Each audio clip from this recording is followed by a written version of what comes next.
VP, as we're speaking right now po, merong ongoing House probe.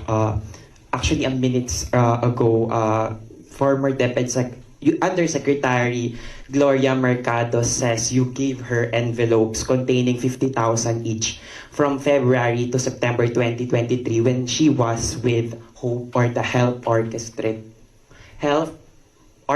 Positive Learning. A DepEd project. She believes it could be to influence her decision as Hope. Your response po? Dapat siguro kung mag-akusa siya ng ganyan, dapat may papel siya. Tulad ng ako, pag inaakusahan ako, pag sumasagot ako, binibigay ko yung papel. Gloria Mercado is a disgruntled former employee of the Department of Education. She was let go because of loss of trust and confidence sa Office of the Secretary.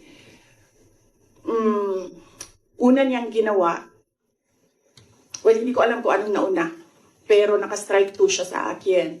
Ang una niyang ginawa, nag-solicit siya ng 16 million pesos sa isang kumpanya on paper using my name without any authorization from the Department of Education.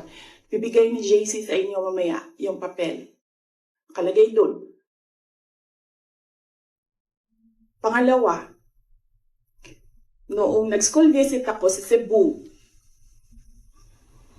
merong lumapit sa akin na teacher. Sabi niya sa akin, Inday Sara, masakit sa loob namin na mga teachers kami na nasa field. Tapos merong humahawak ng teacher items na wala dito sa aming probinsya o wala dito sa aming region. So, pinakwento ko siya. Iyon naman yung purpose ng aking mga school visits, diba, sa iba't ibang lugar naman sa. Sabi ko, one-on-one tayo, kwento mo lahat sa akin. And then it turned out, ang HR mismo ng Department of Education, our Undersecretary, took a teacher item from Region 7, nilagay niya sa central office for a non-teaching task. Ginawa niyang executive assistant niya. Ang apelido nun, Villar. Meron niyang paper trail. So, nung bumalik ako sa central office, tinanong ko, totoo ba na meron tayong teacher item galing sa Region 7 na nandito sa atin? Totoo daw, nasa HR. HR pa mismo ang gumawa ng parang injustice sa teachers namin sa field. So, on that second point, hindi ko na pinalampas. Sinabihan na siya na there is loss of trust and confidence. And you should go. And then she said na, pwede bang mag-retirement na lang ako instead na paalisin ninyo ako. Kasi ang tagal ko na, matanda na ako. And then sinabihan siya, okay, sige. You go. So she's a disgruntled former DepEd employee. At yan yung dalawa na rason kung bakit siya pinaalis. May papel yung 16 million na solicitation niya. May papel yung teaching position sa Region 7 na kinuha niya. In my experience sa kanya, ayoko, factual lang ako ayoko atakihin yung pagkatao niya. Pero when she was HR of the Department of Education, meron kasi akong time dyan for our USEX and ASEX na hindi execom. So, pinapapunta ko yan sila kung sino man yung merong concern, sino yung may problema, pumunta kayo sa akin, mag-one-on-one tayo. So, one of those times na one-on-one kami, siniraan niya yung isang USEC, isang ASEC ng Department of Education. And bago pa lang kami nun. In fact, pag alis ko, 2 years lang kami, very, very new. Na nagulat ako. Kasi HR ka Pag HR ka, hindi dapat ikaw yung mag-cause ng away-away sa loob ng institusyon. Dapat ikaw yung maging peacemaker.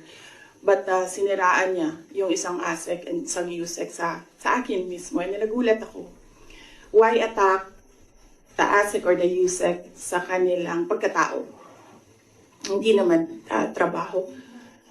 And then, ganun din ang ginawa niya. Nung malis na siya sa Department of Education because of the 2 points, lumipat siya sa Senate. One of the offices of the senators din, nandiyan yan siya ngayon. And yung isang kaibigan ko doon sa Senado, narinig namin na sige na siya atake. Inaatake niya si Michael Poa, si Reynold Munsayap, si Gerald Chan. Yan ngayon yung nakapangalan sa kanyang statement. Kaya kami, nung nagbasa siya kanina ng statement, hindi na kami nagulat. Kasi naririnig na namin sa opisina, dyan sa Senate, yung mga pinagsasabi niya after she was let go. I think, hindi lang siguro niya matanggap na kasalanan niya kung bakit siya pinalayas sa Department of Education. Pero hindi din talaga namin matanggap na magsusolicit ka sa isang private company on paper 16 million. And then, kukuha ka ng teacher item sa field, gagawin mong EA sa central office. Hindi pwede yun. VP, in relation to that, since you brought up yung names po ni Attorney Poa and Attorney Munsaya. So, during the probe earlier, she said that yung reason daw kung bakit daw siya nilet go ng DepEd nyo po was that she disagreed daw with Attorney Munsayak's suggestion that bidders in the DepEd computerization program just discuss it among themselves to avoid failed bidding. Ngayon ko lang narinig yan. Sa kanya ko lang narinig yan. Pero ako ang nagsasabi, kasi I was the one who fired her out of the Department of Education. Yung dalawang rason na yon, ang rason kung bakit siya pinaalis sa Department of Education. And as I said, may papel yon. Ibibigay namin sa inyo ang papel. Ang HR record ni Villar, nasa Department of Education din. In fact, hanggang ngayon si Villar nasa region. Kasi sinabihan niya yung region bago siya umalis na ilagay yan sa region, wag yan sa teaching position. Pero that person is holding a teaching position.